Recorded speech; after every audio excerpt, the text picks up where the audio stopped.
अगर आप दुनिया में कहीं भी रहते हैं और कनाडा में फास्टेस्ट इमिग्रेशन पाथवेज जानना चाहते हैं तो रुक जाइए, क्योंकि यही वो वीडियो जिसे आप ढूंढ रहे हैं। क्योंकि आज मैं आपको बताऊंगी most important and fastest pathways जिनके ज़रिए आप आउटसाइड कनाडा एप्लीकेंट के तौर पे पीआर हासिल कर सकते हैं, और साथ ही इंटरनेशनल स्टूडेंट्स के ऑप्शंस को भी टच करेंगे। हर कैटेगरी के साथ साथ उसका फीस स्ट्रक्चर भी डिस्कस करेंगे। ये बहुत इंपॉर्टेंट है और बिल्कुल मिस ना कीजिएगा। अस्सलाम वालेकुम, मैं हूँ इरम आबिद और आपको वेलकम करती हूँ unlock Canada with Iram Abid में। तो चलें फिर स्टार्ट करते हैं। सबसे पहले 3 मोस्ट इंपॉर्टेंट फेडरल प्रोग्राम्स, फिर उसके बाद प्रोविंशियल प्रोग्राम्स और आखिर में स्पेशल पाथवेज। एक्सप्रेस एंट्री क्या है? एक्सप्रेस एंट्री एक ऑनलाइन इमिग्रेशन सिस्टम है जो कनाडा ने 2015 में लॉन्च किया था ताकि स्किल्ड वर्कर के लिए परमानेंट रेजिडेंस यानी कि पीआर के प्रोसेस को तेज़ और आसान बनाया जा सके। ये सिस्टम 3 बड़े फेडरल प्रोग्राम्स के जरिए एप्लीकेंट्स को मैनेज करता है। Number 1 federal skilled worker program, number 2 skilled trades program, number 3 Canadian experience class. इस सिस्टम में एप्लीकेंट को एक पूल में रखा जाता है और हर एप्लीकेंट को एक कॉम्प्रिहेंसिव रैंकिंग सिस्टम यानी कि CRS स्कोर दिया जाता है जो मुख्तलिफ फैक्टर्स पर डिपेंड करता है, जैसे कि एज, एजुकेशन, लैंग्वेज स्किल्स यानी कि आपकी लैंग्वेज प्रोफिशिएंसी कैसी है इंग्लिश और फ्रेंच में, वर्क एक्सपीरियंस, प्रोविंशियल नॉमिनेशन या जॉब ऑफर्स वगैरह वगैरह। सो वक्तन फ़वक्तन IRCC ड्रॉज के ज़रिए सबसे ज़्यादा CRS स्कोर करने वाले एप्लीकेंट को इनविटेशन यानी ITA भेजते हैं, जिसके बाद वो अपनी परमानेंट रेजिडेंसी एप्लीकेशन सबमिट करते हैं। So without any further due let's start from point 1। FSWP यानी कि फेडरल स्किल्ड वर्कर प्रोग्राम। आपको पता है कि ये सबसे फेमस फेडरल प्रोग्राम है। अगर आपके पास स्ट्रॉन्ग वर्क एक्सपीरियंस है और एजुकेशन भी है तो एक्सप्रेस एंट्री के ज़रिए अप्लाई करके कैनेडियन पीआर को बहुत आसानी से हासिल किया जा सकता है। इसका फ़ीस स्ट्रक्चर मैं आपको बताऊं तो processing fees $950 Canadian, right of permanent residence fee यानी कि RPRF is $575 Canadian and $260 Canadian per child. अच्छा, एक इंपॉर्टेंट चीज़ ये भी सुन लीजिए कि करेंसी सिर्फ कैनेडियन डॉलर्स में एक्सेप्ट होती है, US डॉलर या किसी और करेंसी में नहीं। अपने CRS स्कोर इम्प्रूव करने के लिए लैंग्वेज टेस्ट और ECA बहुत इंपॉर्टेंट है। FSTP यानी कि फेडरल स्किल ट्रेड प्रोग्राम्स। ये प्रोग्राम स्किल ट्रेड्स जैसे कि electricians, plumbers, welders and carpenters वगैरह के लिए, अगर आपके पास वैलिड जॉब ऑफर है या आपकी स्किल्स कनाडा में डिमांड में है तो आउटसाइड एप्लीकेंट्स के लिए एक बहुत फास्ट एंड स्मूथेस्ट राउट हो सकता है। इसका फीस स्ट्रक्चर भी processing fee is $950 Canadian and $575 for RPRF। अपने ऑक्यूपेशन के NOC कोड और एक्सपीरियंस लेटर हमेशा रेडी रखें। 3 कैनेडियन एक्सपीरियंस क्लास। पहले कनाडा में वर्क या स्टडी एक्सपीरियंस हासिल करने वालों के लिए कैनेडियन एक्सपीरियंस CRS में बूस्ट देती है यानी कि फास्ट ITA। फीस स्ट्रक्चर इसका भी सेम है यानी processing fee is $950 Canadian and $575 RPRF के लिए। Canadian work experience plus education means high CRS and means faster ITA। 4 provincial nominee program. हर प्रोविंस की अपनी स्ट्रीम स्किल्ड वर्कर के लिए PNP नॉमिनेशन मिलने पे CRS में 600 पॉइंट्स बूस्ट हो जाते हैं, यानी आपके 600 पॉइंट्स ऑलरेडी मौजूद होते हैं आपके स्कोर में। और ये किस तरह से किया जा सकता है इस पर भी मैंने एक सेपरेट वीडियो बनाई है। ये एक fast and smooth PR process है for outside applicants. Fee structure is from $250 Canadian to $2,000 Canadian depending on the provinces, and federal PR fees still apply $950 Canadian plus $575 currency आपको हमेशा याद रखनी कैनेडियन डॉलर्स में। अपने ऑक्यूपेशन और province की in demand list check करते रहें ज़रूर। फॉर एग्जांपल ओंटारियो में, ब्रिटिश कोलंबिया में या मैनिटोबा में क्या है।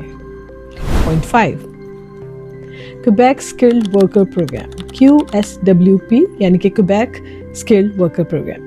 क्वेबेक की सेपरेट इमिग्रेशन सिस्टम है PR के लिए, यानी कि क्वेबेक सिलेक्शन सर्टिफिकेट यानी CSQ ज़रूरी है। फ्रेंच प्रोफिशिएंसी के साथ स्किल्ड वर्कर एक्सपीरियंस भी रिक्वायर्ड होता है और फैमिली स्पॉन्सरशिप भी पॉसिबल है इसमें।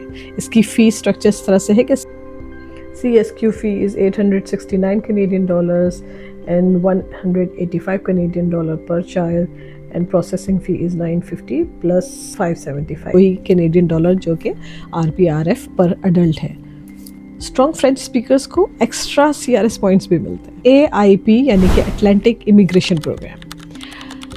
टारगेटेड इसमें प्रोविंसेस होते हैं Nova Scotia, new Brunswick, Prince Edward island, new फाउंडलैंड and Labrador. Skilled workers और इंटरनेशनल ग्रेजुएट्स फास्ट PR हासिल कर सकते हैं। Job offer plus provincial endorsement ज़रूरी है। इसके फीस स्ट्रक्चर इस तरह से कि ओनली फेडरल PR फी है 950 Canadian dollars and 575 Canadian dollars for RPRF, 260 per child। Settlement funds दिखाना लाजिम है। Point 7, family sponsorship. अगर आपके पेरेंट्स, स्पाउस या डिपेंडेंट चिल्ड्रन कनाडा में PR पे हैं या सिटीजन हैं तो वो भी आपको स्पॉन्सर कर सकते हैं। एक फास्ट और रिलायबल राउट है और प्रोसेसिंग टाइम जो है एप्लीकेंट्स का वो डिपेंड करता है province to province. Fee structure इसका ये है कि sponsorship fee is 85 Canadian dollars and principal applicant fee is 545 Canadian dollars and RPRF 575 Canadian dollars and $175 per child। Currency तो आपको पता ही है Canadian dollars। Number 8, business immigration program. Entrepreneurs और इन्वेस्टर्स के लिए कनाडा में बिजनेस स्टार्ट करके या बिजनेस परचेज करके PR हासिल किया जा सकता है। आउटसाइड एप्लीकेंट्स के लिए डायरेक्ट और फास्ट पाथवे समझा जाता है ये, लेकिन इसकी फीस थोड़ी ज़्यादा होती है, यानी कि फीस स्ट्रक्चर का principal applicant fee is 1810 Canadian dollars, RPRF is 575 Canadian dollars, PR fee is 950 Canadian dollars and 260 Canadian dollar per child। अपना बिजनेस प्लान और इन्वेस्टमेंट डॉक्यूमेंट्स हमेशा रेडी रखिए इसके लिए। Number 9, international student route. Study then masters, PhD then PR। और इसमें steps किस तरह से फॉलो करने हैं आपको? सबसे पहले आपको क्या करना है कि DLI यानी कि डेजिग्नेटेड लर्निंग इंस्टीट्यूशन में एडमिशन लेना है। नंबर 2 पे आपने PGWP यानी कि पोस्ट ग्रेजुएशन वर्क परमिट हासिल करना है ताकि कनाडा में स्किल्ड वर्क एक्सपीरियंस हो। और नंबर 3 आपको CEC यानी कि कैनेडियन एक्सपीरियंस क्लास या PNP स्ट्रीम के जरिए PR अप्लाई करना होता है। इसका फीस स्ट्रक्चर इस तरह से है कि study permit 150 Canadian dollars, biometrics 85 Canadian dollars, PGWP 255 Canadian dollars जिसमें के 155 वर्क परमिट फी है, 100 ओपन वर्क के लिए। इसके अलावा PR है 950 Canadian dollars प्लस 575 RPRF के हैं। और टिप आपको मैं इसमें ये दे सकती हूँ, Canadian education plus work experience अगर हो तो वो CRS स्कोर को बहुत बूस्ट देता है। पार्ट टाइम वर्क या कोऑप एक्सपीरियंस भी, जिसको इंटर्नशिप एक्सपीरियंस भी कहते हैं, वो CRS में बहुत हेल्प करता है। Point 10, rural and northern and agri food pilot program. छोटे टाउन्स में रूरल कम्युनिटीज में स्किल्ड वर्कर्स को अट्रैक्ट करने के लिए RNIP एग्रीकल्चर और फूड प्रोसेसिंग सेक्टर के स्किल्ड वर्कर्स के लिए और agri food pilot outside applicants के लिए relatively fast and smooth route है। इसका फीस स्ट्रक्चर इस तरह से है कि फेडरल PR फी वही same 950 Canadian dollars and 575 for RPRF and 260 for children। Participating communities और एम्प्लॉयर्स रिक्वायरमेंट्स को सबसे पहले चेक कर लें। Point 11, work permit to PR skilled workers. Temporary workers के लिए NOC अलाइंड वर्क एक्सपीरियंस के बाद CEC या फिर PNP के जरिए PR अप्लाई करना है। High demand occupation means higher chances of ITA। इसका फीस स्ट्रक्चर इस तरह से है कि work permit 155 Canadian dollars, biometrics 85 Canadian dollar और उसके साथ वही PR आपका 950 Canadian dollars plus 575 RPRF। Point 12, language test, English and French options. English या फ्रेंच टेस्ट लाजमी करना होता है, यानी कि इंग्लिश में IELTS या CELTIP और फ्रेंच में TEF या TCF। Remember, higher scores means higher CRS means faster ITA। Point 13, express entry draw trends, how to optimize। Nomination लेने के बाद 600 पॉइंट्स का बूस्ट मिलता है, यानी तकरीबन गारंटीड PR होता है। प्रोफाइल हमेशा अपडेटेड रखें और डेडलाइन मिस ना होने दें। Point 14, global application.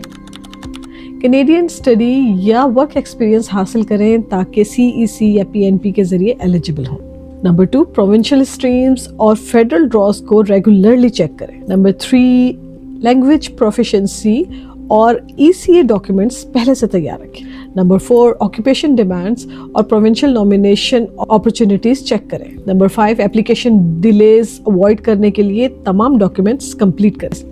अब जैसा कि आपको पता चल ही गया कि बायोमेट्रिक्स हो या वर्क परमिट्स हो या स्टडी परमिट्स हो या PR की फीस हो, जो भी हो, ये सब कुछ आपको कैनेडियन डॉलर में पे करनी है और इसके लिए ऑनलाइन पेमेंट करनी है क्रेडिट कार्ड्स के जरिए, चाहे वो वीज़ा हो या मास्टर कार्ड हो या डेबिट कार्ड हो। IRCC को पाकिस्तानी रुपीज़ या US डॉलर्स में फ़ीस डायरेक्टली सेंड नहीं की जा सकती है। पेमेंट रिसीट्स हमेशा आपको कैनेडियन अमाउंट शो करेगी।